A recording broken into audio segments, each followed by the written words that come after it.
And Okay. I check into this place, and I always have the same spiel when I check into a place where I say, "Hey, can I have a quiet room? I'm a light sleeper. Can I have a quiet room?" And the guy at the front desk goes like, "Oh man, there are no quiet rooms here." And I'm like, this is going to be good. Hey there, everyone. This is Matt Bridger, and you are listening to the Vegas Confessions podcast. Didn't we go to my favorite dive bar before that? We went to Double Down. Double Down Saloon. Yeah, we had some ash juice. I am all about Eskin. Yeah, baby. You guys need to go check that room. There's like a dead guy in the bed. And the lady at the counter says, "Well, we'll call housekeeping." Like, housekeeping? Jay's never met an asshole he didn't like. Shout out to the guy at third base at the blackjack table I was at last, who was obviously trying to keep a high-low count, but was mouthing the numbers as the cards were being turned over. Be careful what you say, because we can have you whacked. Hey, I'm Nicky Firmich, and you're listening to the Vegas Confessions podcast. Well, welcome back, guys, to the Vegas Confessions podcast. I am excited because, as you guys can see right next to me, I have one of the biggest, funnest YouTube channels I've ever stumbled upon because, guys, this guy is full of information, and that's what YouTube is all about, and I'm learning all of this stuff. This gentleman sitting right next to me has been to Las Vegas, Los Angeles, Canada, Europe, Japan, Thailand, Mexico, theme parks. Covers a little of everything when it comes to travel. So if you're in the traveling bug, you definitely need to be subscribed to this channel. Guys, I present to you one of my favorite YouTubers because this guy is just so presentable. His canter, the way he carries himself is just very down to earth. Chris Raney from the Yellow Productions YouTube channel. How are you, brother?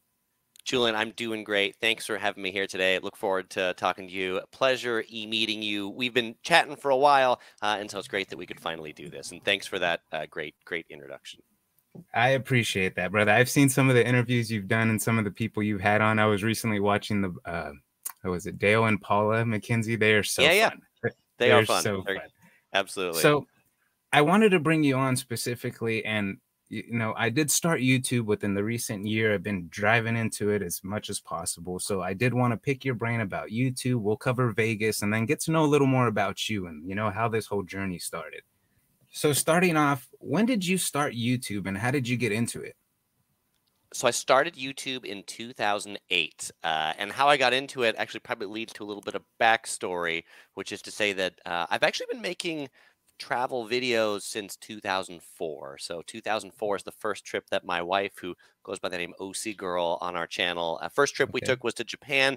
We made some family videos on that trip. I posted them up on my website for like in MPEG format for people to download, friends and family, and people loved the videos. But they were like more family videos. And then they asked questions like, "Hey, Chris, when you went to Japan, did you buy a JR pass? Where did you stay? How crowded were the subways?" And then I sort of realized that people were really interested in kind of this informative thing. So when I started the channel on YouTube called Yellow Productions, because I drive a bright yellow car, or at least I did at the time, it was easy to go Yellow Productions, and let's make some informative videos to help answer those questions that everybody wants to know, but never seems to have a good answer to. That's it. And what was the main motivation going forward after, you know, realizing you had videos up and you had some information to share? Yeah, well, I think what keeps me going, I'm doing public math, 13 years later now, is that people keep watching my videos, and not just they keep watching them, but, you know, when I'm around the world, people stop me and say, Chris, I just wanted to let you know I love your videos. It's really helped me with this place, or it's helped me with this place. And I'll say, so when people stop me in person, like they take time out of their day to come up to me and just say thank you, that tells me that it's all worth it to keep going and keep making the videos. So before doing YouTube, were you more into any other kind of content creation along the lines of video, audio, stuff like that? Yeah, so I guess my background in video is my dad used to do wedding videos. So he was like a videographer for weddings. And so he would bring me along with him to do weddings. But that was always filming other people. This was kind of the first time, you know, I was sort of in front of the camera and the host of the show. But I would say the AV background definitely comes from my dad and that wedding experience. Now, when did you start to get more comfortable on camera? Because I know talking on the camera in front of people in public can sometimes be, you know, you'll be like looking at them and it can interrupt your video. When did you start to get more comfortable and realize, hey, I can do this? This is not that hard. Yeah, I think there were two phases. And so the first phase was considering the camera like I'm talking to a friend, right? I mean, just like I'm talking to you right now, although you're on a screen slightly down here and I'm looking in the glass right now. So I'm looking at you. But I would say that about like, hey, let me just be personable, probably took maybe 3 or 4 years on the channel actually to just develop that. I don't need to have another personality. I can just have my personality. That's actually what people come here for. The second one that you hit of how do you get comfortable in front of other people, that one takes a little bit more too, because the first instinct is to be like, I'm drawing a crowd, let me stop and wait for them to go. But then I realized those people are there because they find what I'm doing or what we're doing, if OC girls run the camera, to be really interesting and they want to watch. And actually, it's a great way to develop new viewers for the channel because they'll watch us doing something.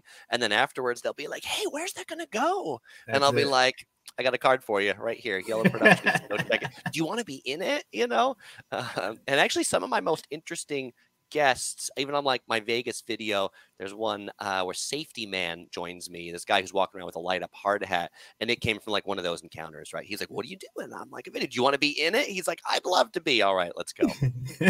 I love it. I love it. Have you encountered any challenges while doing YouTube, and had you overcome some of those?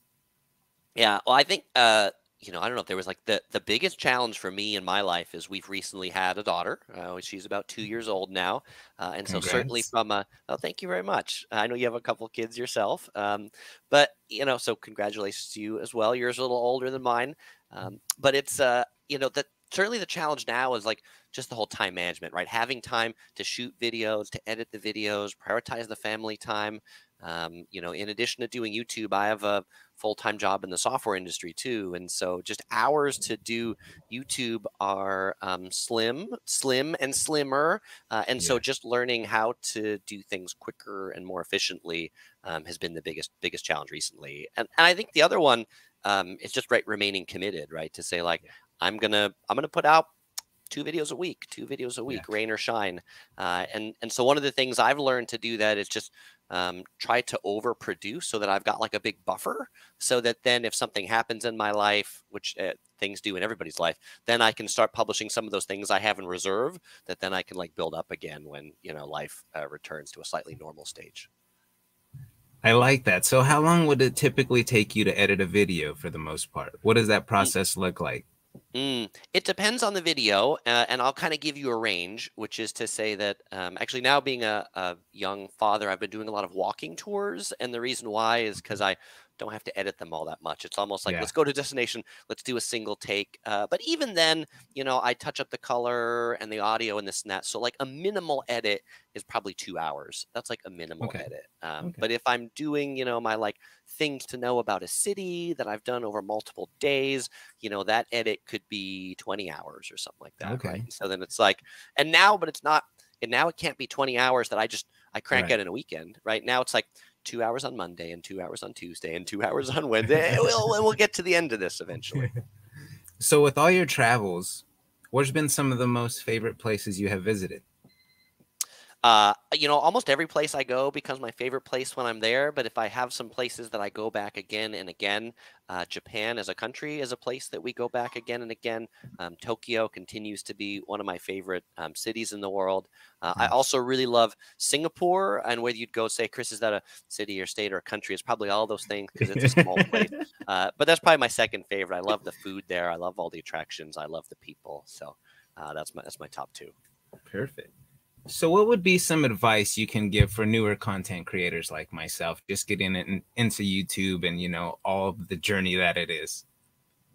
Yeah, my biggest piece of advice would be, well, you're already in. So to you, I don't have to say just get in. But for people who haven't gotten in, that are like thinking about making a YouTube channel or thinking about making a video, I would say just make the channel and put your first video up there. Just start doing it, right? I'd say, and you've already taken that plunge, but for people who haven't, just take the plunge. The water's fine. And the second thing I would say is just, learn over time, right? Like nobody's nobody's perfect at the beginning. Even if you look at like Mr. Beast, who's like the number Yeah. one subscribed YouTuber, if you look at his first videos in his bedroom, like they were awful, you know, shot on like an iPhone or a GoPro. And so, but what I would say related to that is every video you make, just try to look at like one little thing to do better, you know, to be like, on this video, I'm going to have better titles, I'm going to have better audio, or I'm going to look at the camera better, I'm going to say less ahs and ums. And you can't do all of them at once, but just every one, if you just look at like when you watch it, because you can't make each one perfect too, right? Like perfect's the enemy of the good. You never make a new video. And so if you're just kind of looking to be like, okay, I got to get it out there, but then look at that and be like, okay, that was one thing from that one that I'm going to take forward and do better next time. And I think you hit that one on the head, because as a creator, I think we're our biggest critic, right? Like we're always trying to be better. We always notice something we mess up or we can improve on. And I think the other one going into it is when people first start getting into YouTube and they start realizing, hey, this is a lot more work than you think. Yeah, it kind of separates the people who are serious about it. That's right. That's right. I think there are a ton of people who say like, actually, there's a ton of people who see me in the wild that are like, man, YouTube, that must be a great job. I mean, and they just, to them, it's so easy, right? Because they see the recording and then they don't see all the back end stuff to like actually take that recording and make it something that people want to watch, right? Yeah. And, you know, I mean, the other challenging thing too, though, is like spending a lot of time on something that you think like, this video is going to be great. This is going to be the one. This one's going to be millions of views. And, you know, it gets a few hundred or it gets a few thousand or whatever category, or it gets 10, you know, right? Like, or if you're Mr. Beast, it gets 1 million, but it doesn't get 10, right? 10 million. And so that's always kind of heartbreaking to be like, I loved this one, but not everybody else did. And so I also think it's important to be able to make it for yourself, to be like, you know what?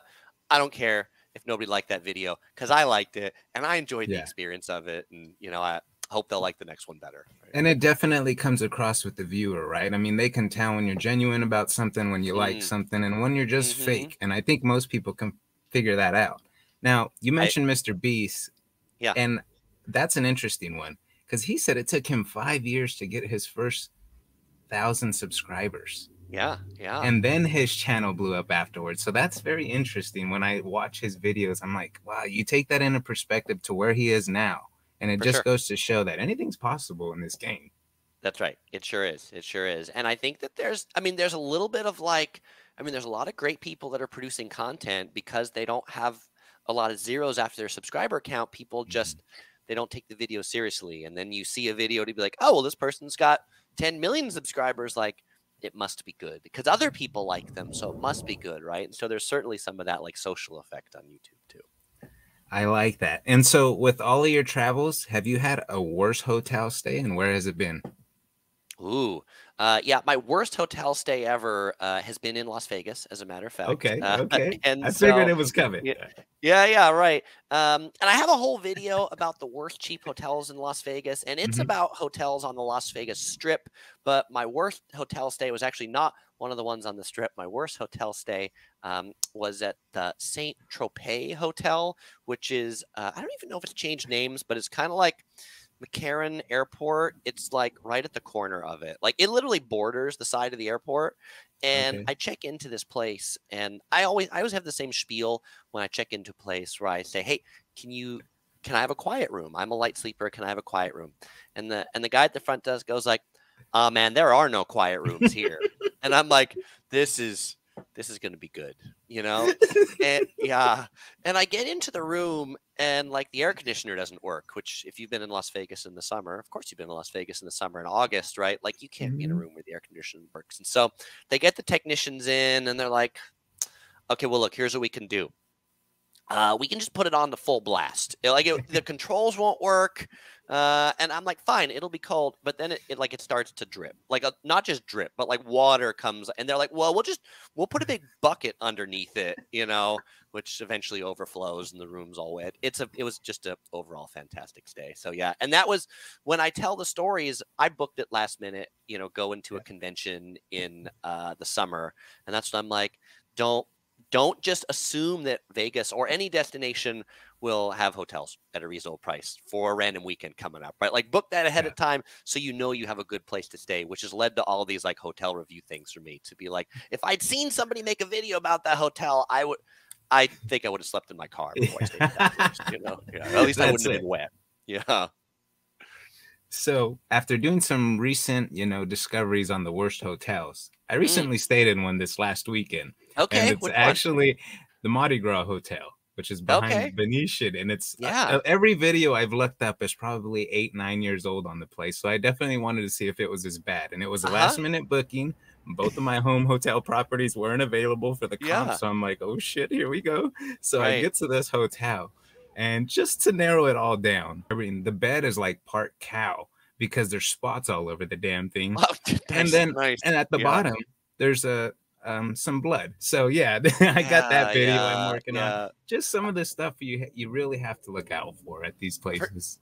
For sure. And I think it's one, and like Vegas in particular is a destination where, there's so many different levels of people who want to book hotels, and there's so many different levels of hotels that Yeah. particularly a lot of travelers who come from Europe or the UK, like where they've stayed in hostels, they're like, how bad can it be? And you're like, bad, pretty bad. Yeah. And I only did it because I'm like, you know what? I see the different videos about, the worst rated properties on the strip. And I'm like, you know what? I'm going to go stay in one and see how bad they can actually be. So I do it according to Yelp. So recently I did the worst rated restaurants and food, and I checked out the top 3 places. And so I decided, I'm going to venture off in the hotel and kind of do something completely opposite of what the big YouTubers are doing with showing the nice places and the best suites and stuff. Let's go find some of these raunchy spots. Yeah, nice. Bad idea. Nice. Let's say I didn't use the room at all. Right. That's probably the best practice, actually. Like, I'm going to capture this for posterity's sake and for everybody else to see. And, I'll go back to what Resorts World or the Circa, I see you representing both there. So, yeah. Yeah. Wifey was like, hey, you're taking your own blankets, sheets, and pillows. Yeah. So I don't want any of that coming back to our home either. That's it. Yeah. That's awesome. So let's jump into a little Vegas stuff. When did you start incorporating Las Vegas into the channel? I'd probably actually have to go onto the channel and then be like, what was the first Las Vegas video that I did? But I'm going to answer this a slightly different way, which is because I don't remember the date of the first Vegas video that I did. Okay. But I will say that the point that I was like, Las Vegas is actually kind of a really amazing place or place that people want to watch was the video that I did on the 5 worst cheap hotels on the Las Vegas Strip. And my epiphany was that as a travel channel, most people would watch my videos because they were going to a destination and they were researching it. Where the 5 worst cheap hotels, people watch not planning. They might not even be going to Vegas. Yeah. They've heard of Vegas, they've been to Vegas, and they want to see it. And so then a whole bunch of my Vegas content, I try to create not just for people who are visiting, although it is for them, but also for people who are just curious. And so it was also from that video that I was like, Vegas just needs to be a regular part of this channel, right? That there's so many people going to Vegas. It is like the #1 destination in the USA. People from all over the world comes. It changes so much more than any other destination. And at the time when I started incorporating it, let's call it 6-7 years ago, something like that, there weren't as many full-time YouTubers as they are now covering Las Vegas. And so it's great to see that more information, the better. And so I kind of love the whole YouTuber ecosystem on Vegas now. I gotta agree. There's so many awesome channels and it's hard to, keep up on all of them, but that's what I wanted to touch on. Do you have any people that inspired you coming into YouTube? What did that look like? And who are some of your favorites today that are covering Vegas? Yeah. So I'll answer that in 2 parts. One, it's kind of who were my inspirations for YouTube, and then what are some channels that I like in Vegas today. And so inspirations for YouTube, one has been Walter's World, Mark from Walter's World. Nice. I feel like him and I are particularly in a similar space of these sort of informative, honest things. I might do things to surprise you. He'll do things that shock you, scams, how to do all that stuff. I love Mark. He's a great guy. So he's been an inspiration. Certainly from a vlogging perspective, a lot of people reference Casey Neistat. I love Casey Neistat's just style on the videos, right? You just feel like you're talking to him as another friend in the room. And I also love the OG of travel creators, Rick Steves, who had his start in PBS on Europe travel and things like that. But I like that when you read Rick Steves' books or things like that, he'll tell you here's the restaurant that I like to eat at.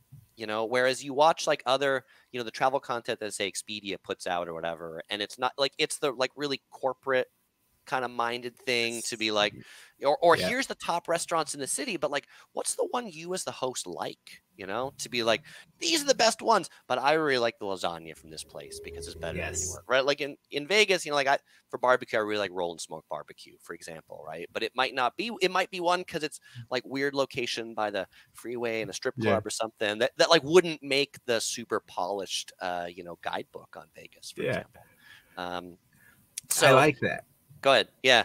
And so then to answer your question on Vegas YouTubers, I mean, there's a lot of great ones right now. I love to see what Pompsey's doing because Pompsey's doing a lot of hotel reviews, and I think he's taken the whole hotel style to a whole different level. Yeah. And as a YouTuber, like I watch the things to be like, he walks into the hotel room, and of course, you see him walking in the hotel room, which means it's like he's walking in the first time, but of course he put the camera in there before to capture him walking, you know, but like, if you just kind of suspend that like video maker for a moment, you're like, this is very well done. So I love that. You know, Jacob Life's in Las Vegas is great. All You Can Vegas is great as well. And I can't clearly name them all here today because like there's a long list, but I like following other Vegas YouTubers because that's how I learn about Vegas too.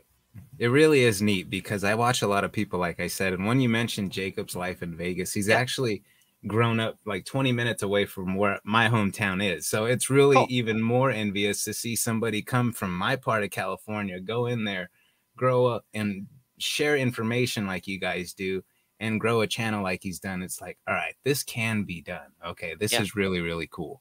So yeah, I really enjoy Jacob's channel as well. And it's another one where like you watch it and you know, Jacob's Jacob, right? Whether you like Jacob or not, right? And that's the thing about YouTube, right? There's some people, they might watch his channel and not like him and like me better. And there's some people that click into my channel and go like, dude, what's with this guy's pandas? I'm out of here. This guy's got pandas. I'm like, look, if you don't like pandas, then you probably won't like Yellow Production. So that's awesome. So we discovered, we talked a little bit about some of the worst. What would be some of your favorite places to stay? Favorite places to stay. So I have a lot of favorites because I like to actually stay at a lot of the Vegas hotels. But certainly from the high end, like my one favorite hotel is definitely the Venetian or the Palazzo. I love the theming of the place. I love the rooms too. Like the room, there's some hotels you go to and you're like, even in Vegas where the rooms are small and they smell smoky, but like the Venetian room, like they're huge, you know, they've got like the whole area with the bed, like the sunken bedroom, that sort of stuff. And you just feel like I could just be in this room while I'm here. I mean, obviously you didn't go to Vegas to stay in the room. I also like the Wynn and the Encore if I want something a little bit more quiet, because it kind of has a bit more subdued vibe. If I'm looking for a hotel that doesn't have casinos and that I kind of want to get in and out a little bit faster, I like what used to be the Mandarin Oriental at City Center. It's now the Waldorf Astoria. Super great strip location, no casino, so you can get to your rooms quickly. And I also like Marriott's Grand Chateau, which is kind of like a timeshare property, but it's like right across from Planet Hollywood. It's technically not on the strip, but it's like 50 feet from the strip or something. And so you can get like the rooms with the full kitchens and all that stuff there. Just kind of another like laid back place that you can go to and feel like when you go there to go to sleep, you're not like listening to the nightclub that's like busting out, you know, some trance music at 3 in the morning. Yeah, 100%. And now you mentioned something, and what I really enjoy about your channel, and I know I keep talking about it, but it's one thing when you say stuff and you don't even second guess what you say. So one thing I wrote down purposely is I agreed 100% when you mentioned this is what's your #1 recommendations when it comes for families hotels to stay at? Yeah.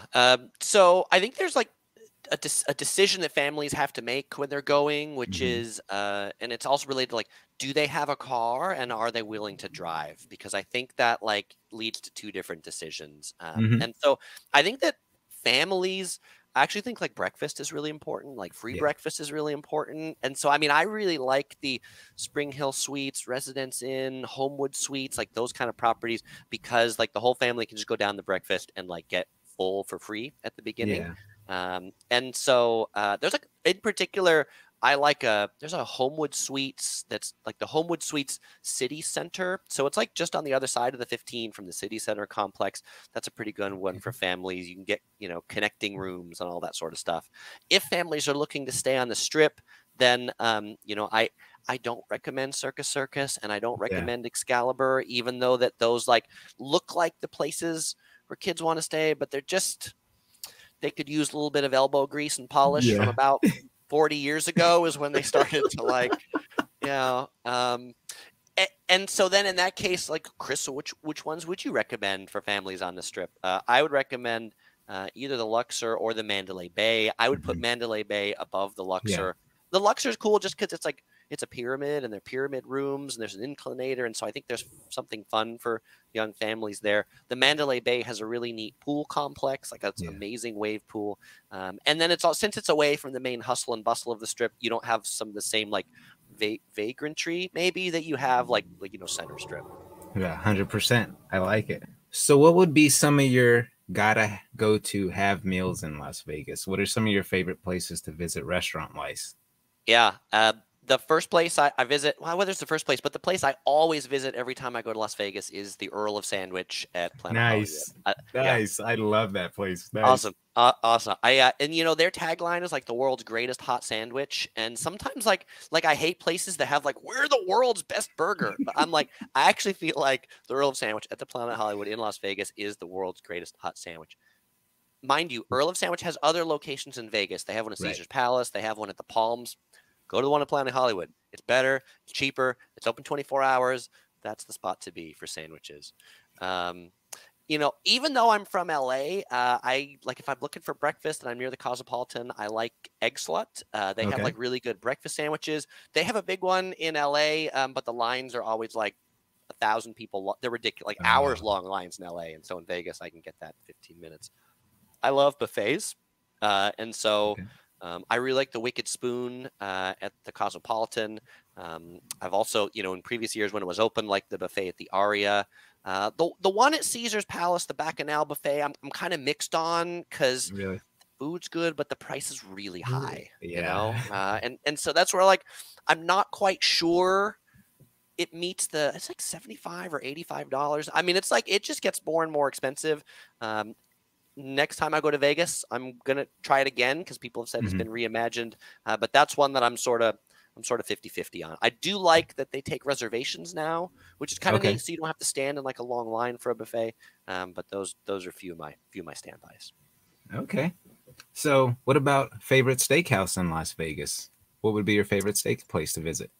Yeah, my favorite steakhouse in Las Vegas is Mastro's, and it's in Crystals, which is the shopping center in City Center. It's kind of like it's on the second floor, and it's almost in this what looks like a wooden bottle or something. Like it's hard to describe unless you actually look at it, but they have like a neat location, that plaza.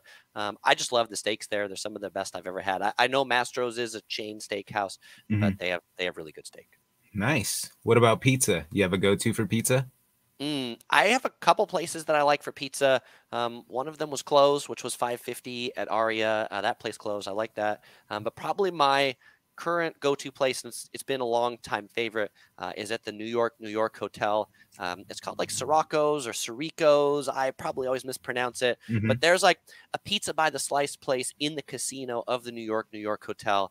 In particular, I like their Sicilian style square pan pizzas. It's hard to get square pan pizza. Now, if any of your viewers or listeners are going to take me up on this, when you go to New York, I do not mean the one that's by the bridge as you come in. There's a pizza by the slice place when you come in on the second story bridge from the Excalibur MGM.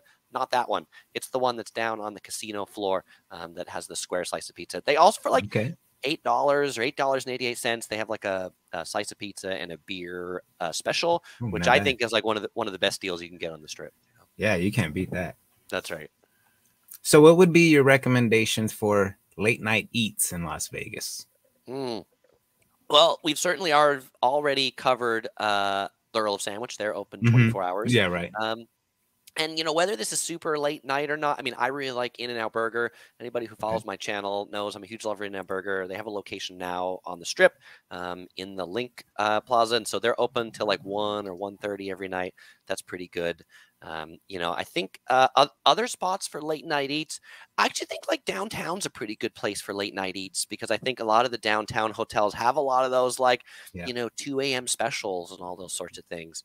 And then I think if you go the other direction to the South Point Hotel, the other side of the strip, they also have a lot of those. Like if you're here at 2 a.m., then our prime rib's like $8. Yeah. And you don't find those on the big strip hotels anymore, Right. but you will find them at the off strip hotels. And that's awesome. I'm glad you mentioned downtown because those are two videos I created this week. It's State of the Oh. Worst Rated Hotel and Late Night Eats Downtown Las Vegas. Nice. So that's Nice. awesome. Cool. So what would be some recommendations from first timers you would give people visiting Las Vegas, whether, you know, it be attire, whether it be places to visit, activities, stuff like that? Yeah. My first recommendation for people who are visiting Vegas for the first time is don't think you can do it all on your first visit. I don't care how long your first visit is. You can't do it all in your first visit. Vegas is deceptively large. And like, you look at it on a map as someone who hasn't been there and you're like, oh, it's pretty small. It's one street, all these things. Like these properties are massive, right? You just like, you walk into one, like you could walk into like the Venetian and spend all day exploring that one hotel and like still not see it all. And so, what I would say though to first time visitors is also not to overdo the walking. It's very easy to go and say, I'm gonna see this, I'm gonna see this, I'm gonna see this, Yeah. I'm gonna see the Luxor, and then I'm gonna go see the Mirage because I'm gonna go see the volcano explode, and then I'm gonna walk downtown because that's close by, and then your second day you're gonna have so many blisters on your feet that you'll be like I can't walk anymore. Yeah.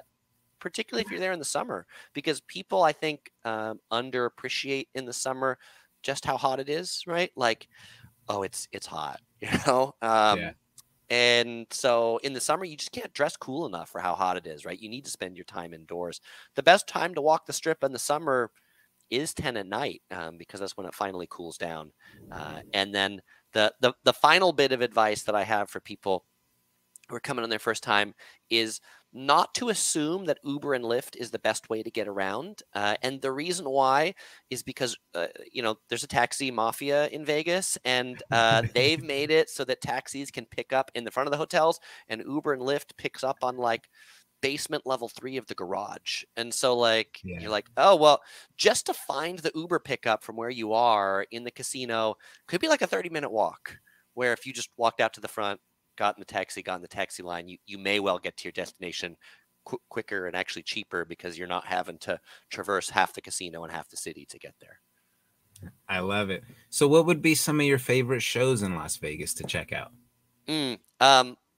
My one favorite show is the Blue Man Group. I always like the Blue Man Group. Nice. They've moved around, and so I'm not even sure like I have a bead on what hotel they're in, but Yeah. they're like guys who dress in these blue skin fit tight suits and they play on these neat musical instruments. I love Blue Man Group. I think you can't go wrong with any of the Cirque shows. And I always like David Copperfield too. I'm a sucker for magic, and I think David Copperfield is one of the just like classic magicians. His show is expensive, and so that's one of those to be like, if you can get the half price tickets from the half price ticket stands, that can work out pretty good. And speaking of pricing, do you find yourself splurging in Las Vegas more than you would, when you're at home on a meal or something like that, and into that effect? Yeah, I think certainly on food I do, and even though I'm a cheap eater, like I like cheap eats, and I don't even know that I like expensive eats more than cheap eats, but like I will go for the $70 or $80 buffet, or I will, like, I haven't done it yet, but I want to go have the Peking duck at Mont 32 at the Venetian and the Palazzo, and it's another one of those like $100 plus kind of meals, right? But I'm like, Vegas can draw some of those best cuisine, best meal in the world kind of things. And so while I can't afford those every day, I do think they are worthwhile to have for like, this is the place to have it. Although, the problem as a world traveler of having some of those like most amazing foods when you splurge for it is then like you're ruined for other ones to be like, all Peking duck stinks after I've had this one, That's awesome. I love that. So when you're in Vegas, do you gamble at all? And if you do, what's your game of choice? Yeah. Slot machines. Is that lame? I like the slot machines. I like the lights, I like the sound, but I'm a slot machine gambler. If I'm not gambling at the slot machines, then it would be roulette, because roulette's just a Okay. easy game, pretty understandable. I will, you know, and you can just kind of go in, and you don't have to spend like 8 hours at the roulette table. You can Yeah. just be like, I'm going to put $100 on red, you know, Yeah. and there, One and done. that's right, and done. And the slot machines, you know, I kind of like the mini games. You know, my background's in computers, computer science, software, all that stuff, and so I just kind of Okay. like to see all the different, like, oh, like you get this, you get to this level, and I know in my head that that mini game that I'm playing has no result to what I'm actually going to win, right? Because the whole Yeah. like it's all I push the button and it's decided how much I'm going to win already, and I push these buttons and different things come up on the screen, but it really doesn't matter what I push. Yeah. You know? Awesome. So with all your travels, what would you say is the one place that is pretty similar to Las Vegas and everywhere that you visited? I don't know that I've been to any one place that is similar to Las Vegas. I feel Yeah. like Las Vegas is a really unique destination in the world. I'm going to go ahead and draw a comparison to Macau. Okay. You know, Okay. Macau is like China's Vegas. And if there's any one place that's closest in the world to Vegas, it's Macau, because the companies that built the Vegas hotels have built similar ones in Right. Macau. There's a Venetian in Macau. There's a Wynn in Macau. They are not the same at all. They may look the same on the outside, but the vibe and the spirit is completely different. Like in Macau, it really feels, the casinos there feel devoid of life and devoid Really? of the buzz that Vegas has. Yeah. And like when people come to Macau, you know, it's mostly visitors from mainland China, Mhm. and it's typically men who've come from mainland China for like an intense gambling session, and Right. then they let the wives go off to shop in the mall. And so you'll see the wives in the mall, the men at the gambling table, but there's no like sorority parties or, you know, bachelorette parties or, you know, we're Yeah. getting married, like all those extra things that make Vegas what it is, that doesn't exist in Macau. And so it lacks the same soul.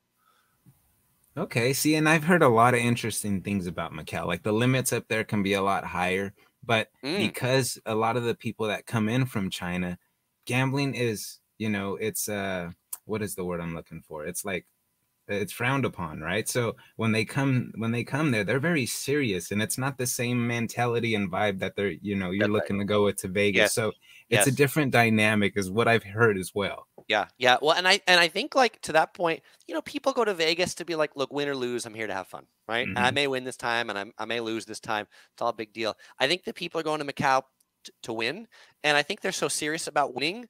I don't Yeah. want to say that they're all cheats, but the No. casinos are so serious that like some casinos, when they've seen I've had a camera, have actually been like, you can't even be holding that Yeah. in the casino area. I'm like, oh, it's just really fit in my bag, so I'm just no. It's got to be away. There was one. I've been to Macau a number of times, and the first Okay. time I went there was before it was part of China, and it was still like a Portuguese colony, and they were Okay. like really serious about the cheaters, and they searched my bag, like to go into any casino. I mean, like people at Cosmopolitan, like, oh my God, they search people's bags. Right. In Macau, they would search people's bags going into every casino. Every casino, you'd go through metal detectors. And if there was a camera, they had a sticker that said no cameras, and they would put it on the camera. To be clear to you, I don't speak your language, but I bet you know what this sticker of no cameras looks like. And so I'm sticking that on Wow. your camera. Yeah, it's like, I've never had that happen to me anywhere in the world except here. So, yeah. Wow, that's interesting. So if you had to pick one event to do outside of Las Vegas, meaning, you know, not the Strip, not downtown, whether it be ATV, Mount Charleston, Hoover Dam, stuff like that, what would you recommend somebody does? Yeah. I have two answers for this one. So yeah, my number one would be Hoover Dam. I think Hoover Dam is just one of those like wonders of the world. It's just kind of a really neat, like it's a it's amazingly huge, and you can go inside and take the tours and see how the turbines work. But so here's my second recommendation is actually not really a Vegas day trip, but it's like Vegas adjacent. And so Zion National Park is Nice. a 3-hour drive from Vegas. And so I would tack on an extra day or extra 2 days, and I would visit Zion National Park just as kind of like another one of those like wonders of the world. And if you'd say, well, Chris, should I go to the Grand Canyon or should I go to Zion? Grand Canyon, you see the canyon from the top. You can totally do it from Vegas too. It's like 4 hours to the Grand Canyon. You see the canyon from the top. Yeah, you can ride a mule in, but most people just see the Grand Canyon from the top. Zion, you're like in the canyon and you look up at it, and it just, I feel it has like even more of this like, that's amazing, like just amazing nature. So, and I love it. if they're going there, I totally have a whole video about tips on Zion National Park that they might want to check out if they're going. We'll be watching. I love it. Yeah, See, this is why I'm glad I had you on, because it's not just the specific stuff we're used to, right? It's not just the Hoover Dam. It's stuff outside that. That's why I really enjoy the channel, because when you say stuff, like I said, I mean, I mentioned and I talked about a little bit earlier, you say stuff in the channel and the live streams that you don't necessarily second think, like when you mentioned the family staying at Mandalay because of the pool purposes and stuff like that, or you mentioned like another one was certain properties not having resort fees, and you just started naming them off, right, one after another. I'm like, this guy knows his stuff, and that's the kind of stuff that I feel is very beneficial when checking out your channel. So again, man, I appreciate this very much. This is really fun to do. No, thanks, Julian. I appreciate it. I have like an interesting side note about that point about like what's the information that people say all the time. And you know, as a content creator, you know, when I'm researching a destination, I'll struggle with that too. But a friend of mine, he went to live in Naples, Italy. He had a job there for a year, and he looked up the best places in Naples, Italy for pizza. And like every website he looked at had the same 10 places, same 10, and maybe, you know, 1 or 2 new ones here. Now, when he got in Naples, they have like this like book of all the pizzerias. There are 3,000 pizzerias in Naples. Wow. And so to say that it's the same 10 that always make the top 10, you know, and so he's like, look, you know, every other day I'm going to go eat at a pizza restaurant and blog about it, right? So that I can really tell people what the best pizzas are, because I don't believe they are these top 10. And I think that's one of the challenge. And he's like, sure enough, you know, he's like, I found this and this and this were better, but people just kind of like recirculate the same content. And so that's one where I'm like, to me, I try not to take those top 10 lists, or, you know, my worst cheap hotels on Las Vegas Strip. They're like, Chris, according to who? You know, and I'm like, well, I mean, I looked at some stuff on TripAdvisor, but according to me, you know, like I've been to a lot of hotels. According to me, these are awful. I like it. I like it. Yeah. So how many times per year do you make it to Vegas genuinely? Yeah, in normal years and typical years, I would probably say typically about 3 times to Vegas in a year. Okay. Obviously, COVID times have been sort of weird, and I haven't been since I was there in December of December right before the pandemic. Okay. So my goal is to get there again before year end this year, but I've got no promises on dates or times yet, but I do plan to get there because I need to make my annual What's New in Vegas for 2022. That's been a tradition I've been doing for like, you know, 5 years now. Like, hey, what's open in the last year and what's coming in the next year. And so I will have one of those on YouTube by January 1st. Because like people expect it. If it's January 2nd, people like, Chris, where is your video about what's new in Las Vegas? Come on, I can't go to Vegas without this video. So. That's awesome. Well, I hope Omega Mart makes it on the list, because that place was awesome to check out. Yeah, it is. It is on my list. Awesome. That place is fun, man. Right on. That's one of those places you can get stuck in for 5 hours or an hour. It's really depending on the person, but it's totally worth the money. Do you have any bucket list items that you've yet to accomplish since visiting that you want to get to, but you just haven't had the luck? In Vegas, I don't know that I would say that there's things I've wanted to do that I haven't done. I mean, I kind of like generally do the stuff that I want to do. You know, certainly I watch, you know, Pompsey's videos, and he stayed in like the 2,000 square foot suite at the Cosmopolitan or all those sorts of things. And I never have a big desire to stay in the 2,000 square foot suite, because it's like me, my wife, and my daughter sleeping in the hotel room. That's about like all we're doing in that hotel. And so like the big suites don't do all that much for us. And I think we go to Vegas enough that we do the things that we want to do. I guess if there is one, now that you've had me talking about it, I have not been to the Grand Canyon like skywalk. There's like the Native American tribe that has like the skywalk. I know it has mixed reviews. Some people like it's cool. Some people like it's lame. It's just one that I would like to see as one of those things. As a, you know, Chris, you know a lot about Vegas. What do you know about that? Is it worthwhile to go? And I'm like, I don't know. I don't know. Yeah. And so actually that like, it's that like draws me to go to a lot of things that maybe I even wouldn't naturally, to be like, just so that I can answer people's questions, to be like, Chris, I was going to go to this part of the Grand Canyon or this one. I can read the advice that I've read that other people said, but I actually want to be able to give you my opinion instead of just regurgitate that same thing. And I love that because I'm doing kind of the same similar thing with visiting different properties away from the strip, away from downtown, going into, you know, the sunset stations and checking out these hole in the wall poker palaces. And it does, because it brings up a different topic of, hey, yes, everybody knows the main hustle and bustle of the strip and downtown. But if you actually, you know, are looking for cheaper gambling and odds and stuff like that, there's plenty of other places around to check out that you can find that may appease you. For sure. For sure. Well, it was like when I went into South Point, you know, I was like in South Point, the casino, like up on the second floor above the casino, there's like 60 or like 100 bowling alleys. Like South Point is all about tournament bowling. And I was like, what are all these bowling? I mean, this is amazing, right? And the fact that they're on the second floor, like bowling alleys aren't the second floor. They're always on the ground floor, right? Like, this whole second floor to build bowling. It's just, I think it's another one of the things about Vegas, right? Where you're like, you go to the Silverton Casino and there's like mermaids and an aquarium, right? I mean, there's all this stuff that just can kind of blow your mind a little bit, right? Yeah, and only in Vegas type experiences. That's it. And that was funny is I was just in Vegas, one of my recent trips for like a week, and 3 of the days I was at South Point because we were having an event there.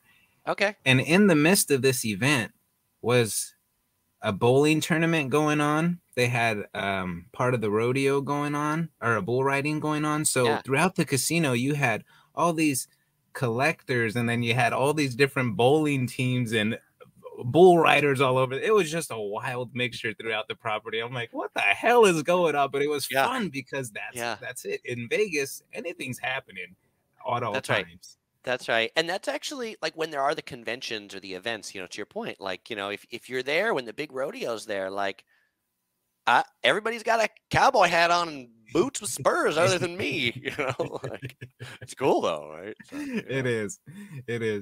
So again, Chris, anything you would like to share with people when it comes to Vegas, as far as, you know, tips, things to watch out for and stuff like that on their visit, maybe, you know, scams to, you know, avoid?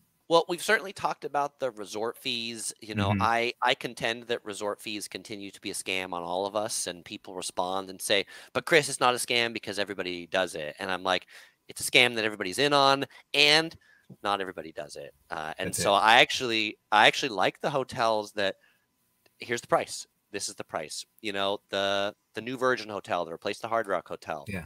No resort fees, right? Like you book the room, it's $60.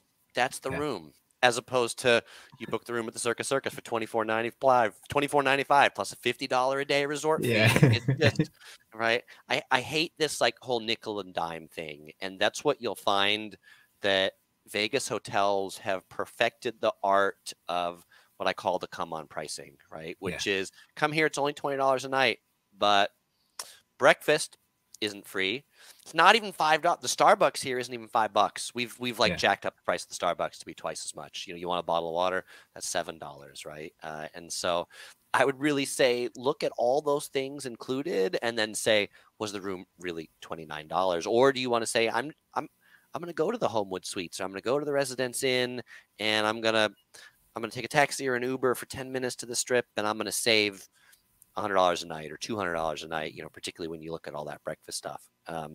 I think, you know, scam wise, I just say be careful of the club promoters. If you like to go to nightclubs and all that stuff, there can be a lot of people on the Strip that can give you a good deal, but don't give them any money. Like, don't buy anything from them. Like, don't buy tickets to nightclubs from anybody on the Strip, because they make money. The club promoters make money for getting you as a body in there, right? Like their function is to try and get either one, people in early, so that when the people who are paying get there, they're like, this place is crowded, or to get pretty girls in. And so those are like their two functions, and they get paid from the nightclubs if you like redeem their coupon, right? Or they put you on the list and you get in. And so sometimes when people say this, they're like, Chris, not all nightclub promoters are scammers. They're not all scammers, but the ones who charge you for the privilege on the Strip, those are scams. Right. And we've covered that one recently, especially, you know, the promoters, nightclub promoters, strip clubs. They're going to tell you, hey, I'm going to get you there, decent price, no cover, no fees. And you get there, you're going to pay double for a lot of stuff. And, for sure, you know, it's just a lot of BS. But I Yeah. did want to cover the first one you mentioned was scams. And so with the scams, I actually just interviewed the general manager of Virgin this last week and had him on the podcast. So I went down there and chatted with them a little and touched a little bit about resort fees and, you know, how that can make them stand out a little bit. And he was like excited to talk about, you know, the Norway resort fees, what you see is what you get mentality. So hearing you say that, it just goes right in line. And so, yeah, I was like, you know what? I love that you mentioned those kind of things because people who don't go to Vegas often enough don't realize this is happening. Yeah, indeed. Indeed. Well, and I feel like, you know, this is like, right, honest price for honest service kind of thing. And this is, you know, earlier I told you I traveled to Japan a lot. You know, one of the things I love is like a typical like Japanese service at a restaurant. Like you might go to a restaurant and let's say they've got like katsu curry. So they've got like breaded pork cutlet with curry and rice. And they've got a medium size that's, I'm going to use US dollars for the moment, but they got a medium size that's $10 and a large size is $12. And you order the large size and they'll be like, well, hey, I just want to let you know the large size for that $2 only includes more rice. It doesn't include any more meat. Are you still okay with that? In the sense that they're like trying to unsell you from the decision you made. So that whereas, you know, the McDonald's corporate thing is like, do you want to supersize that? And you're like, yeah, that sounds good. You don't even know what that is. You don't know how much it is. You're just like, and so that's where the whole thing about like, oh, it's more money and I'll just pay it, as opposed to like, no. Like if I owned a hotel, same thing. Like I would want people to come here and feel like they paid for what they got, and that they didn't feel like, oh, I left and I paid $200 more. You know, that's right. It leaves a bad taste in everybody's mouth when that happens.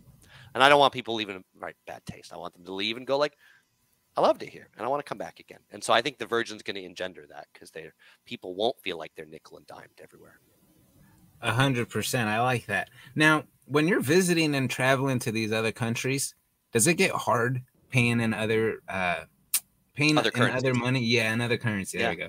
Yeah. You know, I generally try to pay digitally wherever I can. So places that take credit cards, then I'll use credit cards overseas. So I guess this would be like my two money thoughts about traveling overseas. One is, you know, you definitely need a credit card that does not charge foreign transaction fees because those can be, you know, 3 to 5% or more, and quickly will eat into any savings you have on stuff. But two, right, taking out cash, you know, the whole like currency exchange places in airports. I'm big on I use my ATM card when I get there, and I try to go to an ATM that's not the sucky airport one that charges tourist extortion exchange rates, because they know it's another one, right? Like that ATM in that foreign airport, they know you're going to use it. You don't care, you know, where like it requires a little bit of research to be like, what's the one that's a bank that might take my ATM card? But if it's just a normal local ATM, then they usually charge pretty fair foreign transaction fees, and then you don't get hit with the currency conversion because you're not paying for somebody to sit there and count bills in an airport, right? Yeah. But then, yes, it's, you know, what's the art of taking out just enough such that I spend it all and that I don't have more so that I don't have to change it back. And that's just one of those to be like, okay, well, some back of napkin math about like, I think I'll spend this much cash because I'm taking this many taxis or I'm paying this much in tips or whatever. And at any of the countries, was one more expensive than you thought it was going to be? Was there one more that stood out more than the other countries? Food wise, the Scandinavian countries, Norway and Sweden, but Norway in particular, and so both Norway and Sweden have like a Pizza Hut, like we have Pizza Hut in the US. Most places have Pizza Hut, you know, and like a medium pizza at Pizza Hut in the US might be like $10, right? A medium pizza from Pizza Hut in Sweden or Norway is like $30. Wow. And it's just one of those where like eating out is so much more expensive in the Scandinavian countries. They have like a much higher tax base, but I think they also like pay their workers a higher way. They're just like, I think so many more expenses for them. And then people only eat out in Norway and Sweden on like special occasions, as opposed to, you know, I think in the US, like me, for example, I eat lunch out pretty much every day. right? Like Yeah. I go eat lunch. Yeah, that's like it's what I do.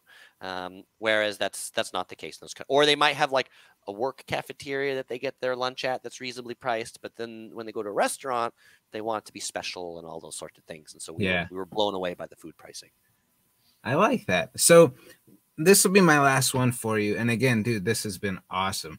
Now, have you had any issues with recording in casinos in Vegas, and you had any those bad encounters at all? Yeah, not as bad as the encounter Pomsey had, where they like trespassed him off the property at the Cosmopolitan, which obviously they then later said like that was a mistake. Why don't you come back here? So it's never been that bad. But as a YouTuber, right, pulling out a camera anywhere, Vegas casinos, restaurants, all sorts of things, I will consider that there are the unenlightened who say you can't film here, and one of the it's just a response over doing this over the years. It would in the beginning, it would sting. Like it'd be like, I came here and I planned to do something, and now you're going to tell me not to. And don't you know, it's going to be good for you. Cause I mean, okay, if I'm walking around the Travel Lodge, they're like, what are you doing here? I'm like, fine, but for that's like, 99% of the content is good content. And so it's one where when the security guards or whomever tells me you can't film here, I just go and say, great, thanks. Yeah. Thanks for telling me to do your job, and hope I either got the footage that I needed, or like come back later when they're not there. Like obviously if it's like standing over the roulette table or something, like that's fairly obvious. But sometimes people ask me things like, like I did footage in Amazon Fresh, which is Amazon's like high-tech grocery store that they've been opening a bunch in Southern California. And some people are like, Chris, how are you able to get that footage? And I was like, I walked in the store and I shot that footage. But I also intentionally tried not to call attention to myself, right? Like I wasn't obnoxious, And so I think that a lot of the people who really get asked to stop are people who are like super loud, super obnoxious, super obvious. And so I think if you're also like, if people say you can't videotape here, I'm like, okay, can I use my phone? Is that okay? They'll be like, oh yeah, you can use your phone. Great. I'll record this whole thing on my phone. No problem. But like weird policies, right? I'm sure you've run into those policies too. So I've actually started to use this a lot more. And actually for this upcoming Vegas trip, I just got the DJI Pocket 2 as just another like small, really unobvious camera. So if you're walking around the buffet at Caesar's Palace, hey, I want to shoot the buffet. People aren't going to be like, what's that guy doing with that big DSLR? He's just like, oh, that's cool. That's cool. Probably something just for Facebook or Instagram or something. And he's not bothering anybody. So, Chris, this has been a freaking blast, dude. I do want to say, I want you to know, I watched, a lot of the bigger YouTube channels when it comes to growing your channel, the Nick Nimmons, the Roberto Blakes, the D's. I watched these guys religiously over this last year. So to be able to do this with you and cover Vegas, which I love, which is already pertaining to what we like to talk about, dude, I can't thank you enough. This has been the cherry on top of being able to do all of this. It's people like you, like I said, who inspire me to jump in and bring people on like you so you can share information that you don't realize. But when people are listening, they're like, you know what? I'm going to go check out this place he just mentioned that doesn't have a resort fee, or this steakhouse that he really likes, So I appreciate this more than you know, man. Seriously, thank you for doing this and keep up the great work. Like the video you shared today of the glow place. Like I thought that was neat. There's so much little things you're sharing about, and it's not just Vegas, guys. So again, if you're into traveling, if you're into learning new things about different places, this guy's channel is the man to be watching. Oh, right on. Thanks, Julian. I appreciate it. And thank you for all those kind words. Thanks for having me on your show. Thanks for sharing a little bit of Yellow Productions love with your followers as well. And Julian, just taking the plunge here in the YouTube, I wish you the best as well. And if you ever have any questions about anything, like, Chris, what do you think about this? Or what's that? Or should I not do this? Or any of these things, you've always got a friend right here, a friend in yellow. So I appreciate that. I appreciate the pandas. And the next time, if you're in Vegas, let's link up and have some lunch, my brother. On me, of course. That sounds good. That sounds good, Julian. Thank you again, brother. And until the next time, cheers, my friend. All right. Thanks. I got to give a huge shout out to all of our Patreon members and supporters here of the podcast and YouTube channel. Thank you, folks. You folks are awesome. And if you folks would like to get your name on this list, definitely check out our Patreon, where you guys can get your name shouted out on the podcast as well. And don't forget to check out our Zorkfest event. Tickets are already on sale. It's happening in December at the Plaza as well. And also be sure to make sure you're following us on social media so you can stay up to date with everything we have going on. And if you folks are new around here and just discovering our channel, definitely do me a favor. Type in new in the comments so I know who you are. And until the next video, folks, cheers.